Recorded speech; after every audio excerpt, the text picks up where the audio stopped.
lê se abre a novas ideias, avalia as próprias e cria outros modos de ver, maneiras de entender a si mesmo e ao mundo. Essa frase da pesquisadora Eliana Iune sintetiza bem a importância desse hábito. Leitura é o tema do Pensamento e Prosa de hoje, que você acompanha a partir de agora na minha conversa com o professor Santinho Ferreira de Souza, doutor em letras e coordenador do projeto Reler e Fazer, Rede de Experiências em Leitura. Professor, nós sabemos o quanto a leitura é essencial para a compreensão dos acontecimentos que nos cercam e também da nossa formação como cidadãos. Mas, no entanto, a gente percebe que a prática da leitura às vezes não é muito valorizada.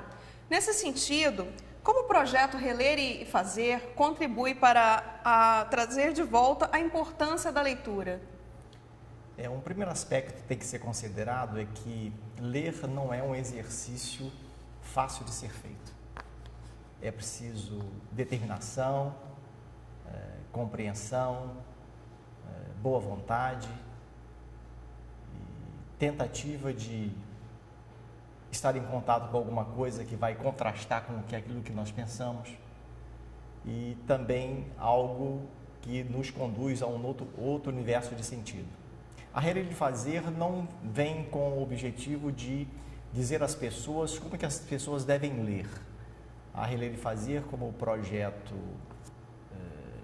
de trabalho que se pretende ser numa rede de experiências em leitura, vem com o objetivo de contribuir para uma série de iniciativas localizadas e institucionais que vêm sendo levadas a efeito no Espírito Santo e no país, na perspectiva de formar pessoas leitoras.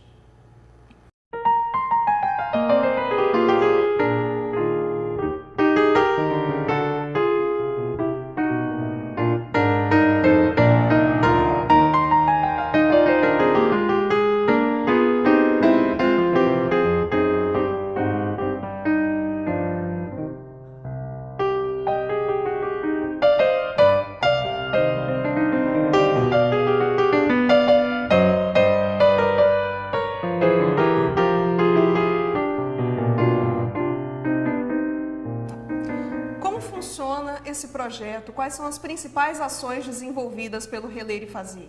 A Reler e Fazer tem dois pontos em que ela se apoia. No primeiro momento são as suas atividades, que estão configuradas sob forma de ações, né? E no outro ponto está exatamente uma ferramenta que estamos implementando no sentido de colecionar, no bom sentido, todas as ações que vêm sendo feitas pelas pessoas em espaços públicos e privados em favor da leitura. Nós sabemos que as escolas fazem isso, instituições organizadas privadas e também públicas têm as suas ações em favor da leitura e então o núcleo de informação e divulgação existe dentro da Reler e Fazer para registrar as ações que vêm ser levadas a efeito para que elas possam ser socializadas e então nós podemos ter em mão um elenco, um volume de dados, registros e informações que nos servirão para repensar práticas e ações em favor da leitura. Tá. O senhor falou sobre o núcleo. Como as pessoas podem ter acesso a essas informações? O núcleo estará disponibilizado eletronicamente na página que a Reler e Fazer tem sob a UOL e à medida que o tempo vai conduzindo a Reler e Fazer a divulgar as suas ações, as pessoas e as instituições poderão registrar o que vem fazendo nessa ferramenta que estamos criando. Ela está disponibilizada eletronicamente. E quais são os espaços, os principais espaços onde esse projeto é desenvolvido aqui no estado? Olha, nós temos 7 ações configuradas, né? E elas se distribuem aí daquilo que se faz como prática leitora, né? O fato de num bairro, numa escola, num hospital haver, por exemplo, o que nós chamamos de roda de leitura. Essa é uma ação em favor da leitura. É um bate-papo sobre a leitura. É uma outra ação sobre leitura. A contação de histórias é uma outra ação sobre leitura. Então, vai do que nós chamamos de práticas leitoras até o 7º conjunto, que nós configuramos como academias da leitura. E, inclusive, lançamos no dia 8 de setembro do corrente ano 2 academias da leitura. A Academia da Leitura Monteiro Lobato, destinada a alunos e alunas da rede fundamental de Vitória, especialmente de Vitória, e a Academia da Leitura Rubem Braga, que é destinada a alunos e alunas do 1º ano do ensino médio de todo o estado. E é um convite para que a rede de ensino de Vitória leia Lobato durante o ano de 2008 e a rede de ensino médio do estado se debruce sobre as obras do Rubem Braga em todo o ano de 2008. E no final do ano que vem, então, nós estaremos sabendo mais propriamente, mais claramente, o que é que as escolas fizeram com Monteiro Lobato em Vitória e o que as escolas fizeram com Rubem Braga no estado do Espírito Santo.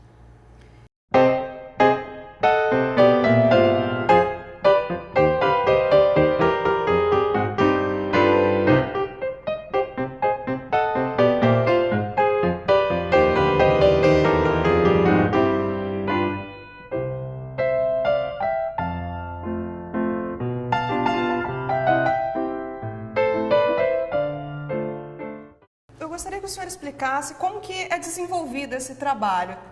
As escolas trabalham com esses 2 autores, mas elas seguem algumas linhas, cada um cria sua própria metodologia? É uma pergunta instigante.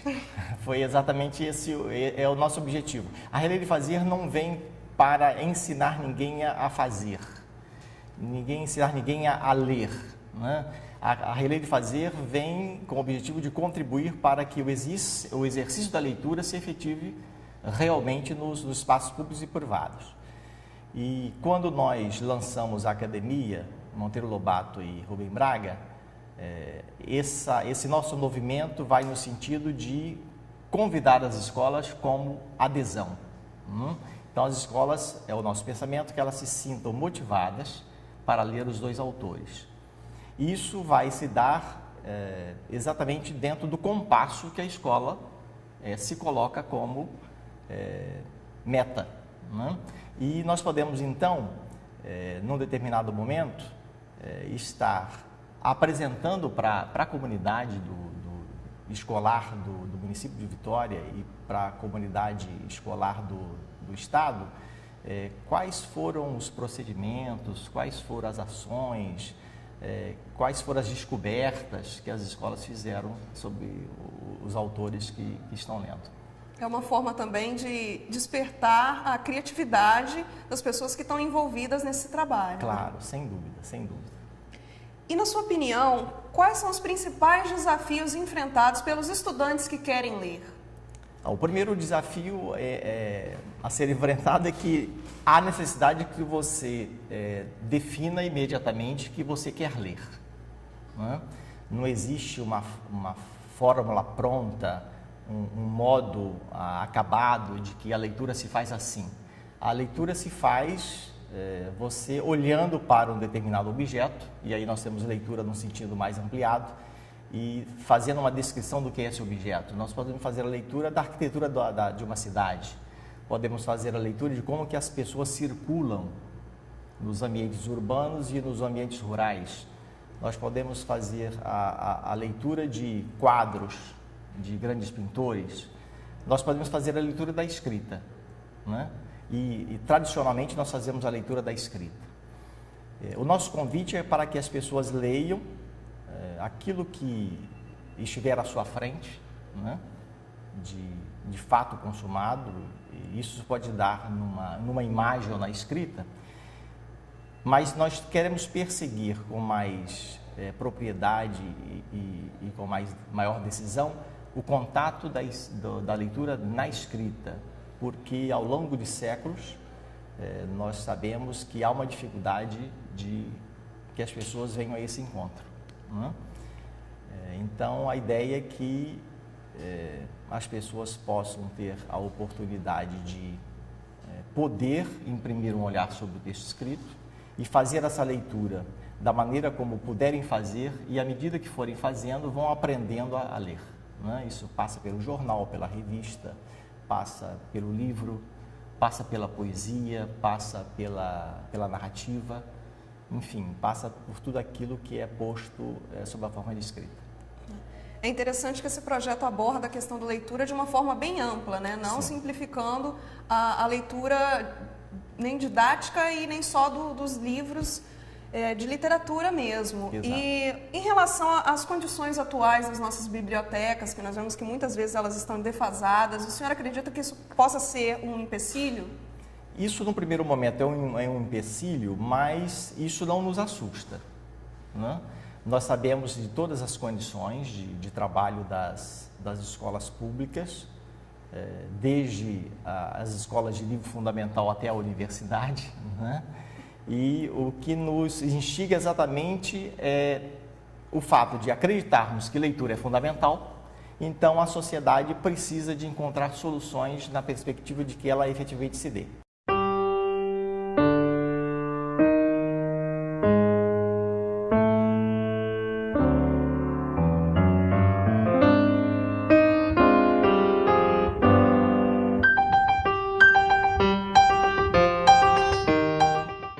Converso com o professor Santinho Ferreira de Souza, coordenador do projeto Reler e Fazer, Rede de Experiências em Leitura. Bem, professor, nós vamos agora retomar uma questão que com certeza vai gerar um pouquinho de polêmica, que é a questão das bibliotecas. Qual a solução que o senhor acha que poderia ser dada para isso? Nós sabemos que nem toda escola pública tem biblioteca. Esse é um dos problemas que a cidade, né, se debruça e tem que solucionar. E é uma decisão que tem que ser tomada pelo poder público, né? A necessidade que se destine espaços para a existência de um ambiente de leitura na escola e que se nomeiem pessoas com formação especializada sobre o assunto, a fim de que se possa desencadear todo um movimento favorável ao exercício da leitura. Na inexistência de decisão imediata para que profissionais nomeados estejam em exercício nas escolas, se poderia pensar ou se poderia desenvolver uma ação em cada uma das escolas no sentido de criar um ambiente, mesmo que seja informal, que pode ser no pátio, que pode ser em algum ambiente mais ampliado de corredor, para que o exercício da leitura possa se instalar nas próprias salas de aula, né? É algo que vai sendo construído aos poucos pela equipe de professores, de alunos e funcionários da escola, que pode se estender, inclusive, ao bairro, à cidade, e quem sabe, dentro em breve, tenhamos bibliotecas nas escolas, bibliotecas da cidade, nos espaços verdes, né, da cidade. Nós poderíamos ter, por exemplo, tendas da leitura em vários espaços que Vitória tem, muito convidativos para o lazer. Nós poderíamos ter tendas da leitura em que as pessoas pudessem chegar, conversar, folhear revistas, livros, jornais, e assim aos poucos estaríamos instalando um ambiente francamente favorável ao que é fundamental para um redesenho das relações na sociedade. Porque os profissionais que lidam com leitura e as pessoas sabem que ler é essencial para a formação humana, né? Não que a leitura venha solucionar os problemas do homem, não se pensa nisso e não se acredita nisso mais. Mas a escola, enquanto organização, é uma referência, né, como a igreja como o Estado é uma referência para que a sociedade possa se organizar melhor. E a leitura faz, efetivamente, com que o homem aí no sentido amplo, homem, mulher, criança, né, idoso, adulto, não importa, que o homem se humanize, em busca de relações menos escravizadas e mais justas. Professor, mas além de existirem iniciativas para estimular a leitura, é necessário também que exista uma forma de aprofundar as análises dos resultados desses trabalhos. De que forma o projeto Reler e Fazer se propõe a ser uma rede de experiências em leitura? Há pouquinho nós comentamos sobre a existência de um núcleo de informação e divulgação que está sendo implementado. De posse desses dados, a equipe da Reler e Fazer, que não é uma equipe isolada, é uma equipe que vai se avolumando à medida que os projetos vão se desenvolvendo, que as escolas vão aderindo às ações da Reler e Fazer, nós vamos criar, evidentemente, uma grande equipe para estar olhando esses registros, analisando os dados que estarão lá postos, a fim de apontar caminhos em favor da leitura. Quer dizer, nada está pronto. Não é? Como a vida também não é pronta, não é acabada, a vida é dinâmica, é movimento.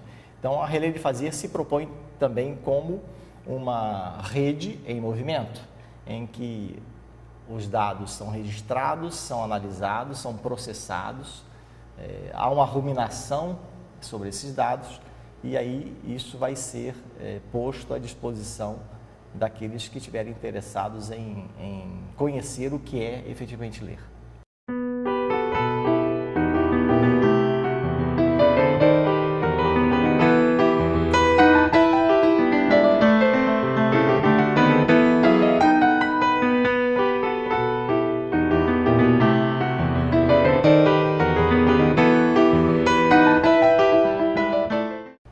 Reler e Fazer, ele trabalha tanto com crianças do ensino fundamental quanto os jovens do ensino médio. E quais são os parceiros para a realização desse trabalho, professor? Evidentemente que a universidade é uma grande parceira, as fundações de apoio também o são, as empresas privadas serão parceiras, porque nós iremos à busca da parceria das empresas privadas. O grande parceiro mesmo, o grande parceiro são os leitores. Né? E os leitores estão, num primeiro momento, nas escolas. Então, os grandes parceiros serão as escolas, serão os professores.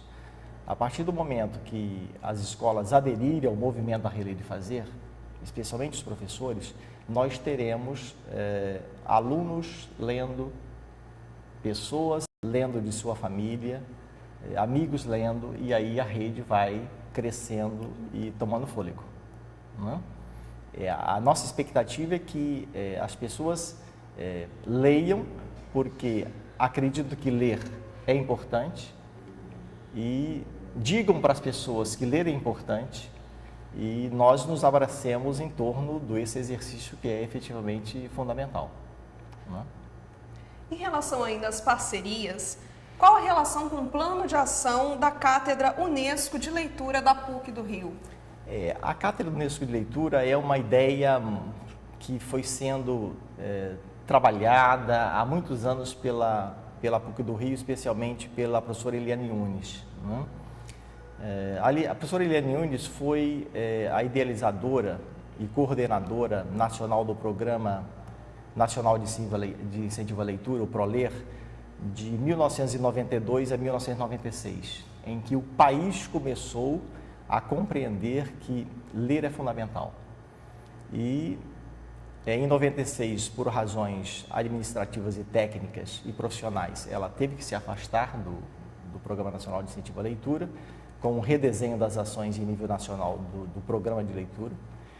E nós realizamos um grande seminário em Vitória em 1997, em que foi divulgada a Carta de Vitória, em que princípios alimentadores do exercício da leitura foram ali registrados.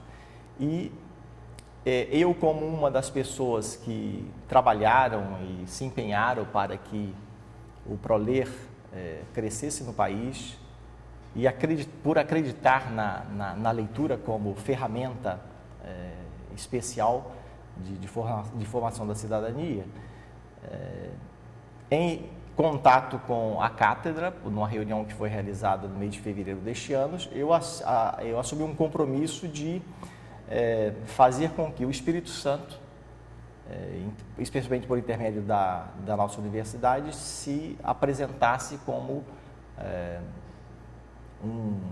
um elemento, né, disseminador da leitura. E decidi então, com o apoio de alguns colegas do meu departamento e de outros departamentos aqui da universidade, formular essa proposta da Rede Fazer, Rede Experiência em Leitura. Então eu sou um membro da rede, né, da Cátedra de Leitura PUC-Rio, com o compromisso de elencar e desencadear uma série de ações em favor da leitura no Estado. Então criamos isso aí que se chama Rede de Experiências.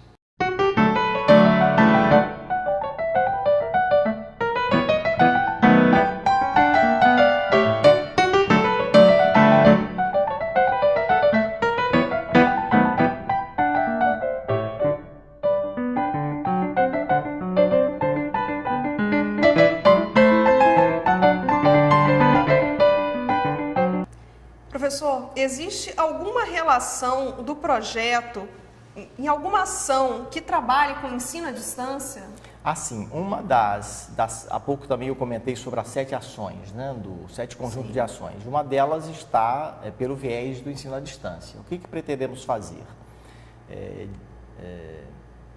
Ministrar uma série de oficinas, desenvolver uma série de ações por intermédio dos CREADs, que são 13, né, da universidade, que estão aí distribuídos no corpo geográfico do Espírito Santo.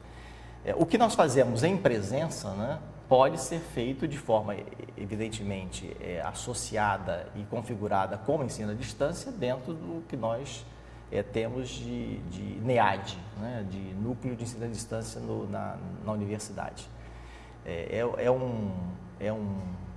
É um caminho que queremos trilhar e dentro em breve nós estaremos tendo contato com toda a rede de ensino à distância do Estado por intermédio do sistema da universidade. Professor, agora na sua opinião, qual a relação que se faz entre o hábito da leitura e o desenvolvimento da visão crítica? Não há dúvida de que, a partir do momento que você tem contato permanente com o texto escrito, né, se amplia o seu universo de conhecimento com relação ao mundo, porque informações que estão ali registradas, você passa a compreendê-las e absorvê-las e você passa a tê-las como elemento de contraste com aquilo que outras pessoas, que são os seus interlocutores, têm. Não é a partir daí, então, você cria efetivamente o conhecimento. É claro que existe conhecimento de mundo quando você tem uma sociedade que é meramente oralizada, né? Porque o conhecimento vai sendo transferido de geração em geração. Mas um conhecimento que está registrado por escrito é um conhecimento que vem ao longo de séculos, né? O que nós temos registrado de oralidade? Nós não temos absolutamente quase nada. Mas no escrito nós temos séculos e séculos de registro. Então o conhecimento está ali posto, registrado à disposição de uma sociedade. Então essa invenção de Gutenberg foi fundamental, né? Nós podemos ter acesso a alguma coisa que foi escrita e registrada há 2, 3 séculos atrás, né? O conhecimento está ali posto para que as pessoas possam olhar para ele, discutir esse conhecimento e produzir novas ideias e novos saberes. O projeto ele aborda um tema muito interessante também, que é a leitura não somente focada nas escolas e universidades, mas também que ela se espalhe para outros ambientes, como os presídios, asilos, centros de recuperação. Como se fará isso, professor? É um desafio, né? É um desafio porque nós precisamos de parceiros, né? Parceiros humanos que queiram estar dentro de um ambiente que traz dúvidas, traz medo, traz dissabores, né? Traz dores, mas nós estamos à busca disso. À medida que nós formos dizendo para as pessoas que é possível fazer, né? E dando algumas sugestões de como fazer, e se essas pessoas estiverem determinadas a contribuir conosco, aí nós podemos estar configurando aquilo que efetivamente a rede se propõe fazer, que é uma rede de ações, né, em todos os sentidos e todos os aspectos. Dentro do espaço público, dentro do espaço privado, com idosos, com crianças, com pessoas que estão internadas em situações consideradas especiais, e aí nós temos os hospitais, os presídios, e os asilos, né? Nós não temos isso ainda efetivamente em prática, porque nós dependemos de pessoas para fazer. Mas a nossa expectativa é que dentro em breve a gente possa estar costurando várias parcerias, com inclusive alunos e alunas da nossa universidade, com ativistas culturais dos próprios bairros em que essas organizações estão instaladas. E esse corpo vai se desenvolvendo e daqui a pouco é um corpo sem órgãos, porque a gente não consegue mais detectar onde que um está, onde que o outro está. Mas o exercício da leitura está posto, está efetivado. Uma verdadeira rede, Uma verdadeira rede. Bem, agora encerrando a nossa entrevista de hoje, professor, os interessados em participarem, estar ajudando essa rede de leitura, como eles fazem? Olha, nós temos um endereço eletrônico pelo qual se podem ser enviadas as sugestões, as mensagens, as discordâncias, né? Porque nós não só trabalhamos com algo que é positivo, temos que trabalhar também com as críticas no sentido de que isso não está bem posto ou não está bem colocado. O nosso endereço eletrônico é reler.fazer@uol.com.br. Algum telefone para contato? O telefone é o 4009-2808. Tá ok.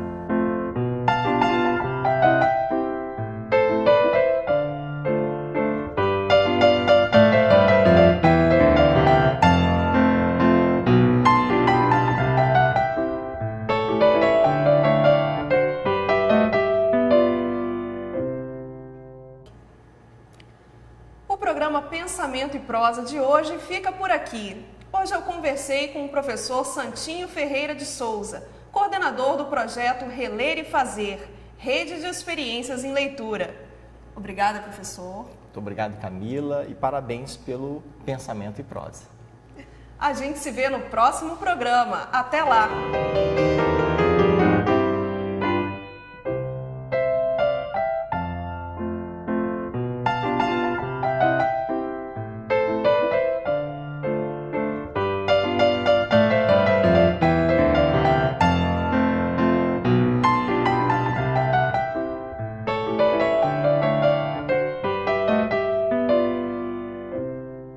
Mm-hmm.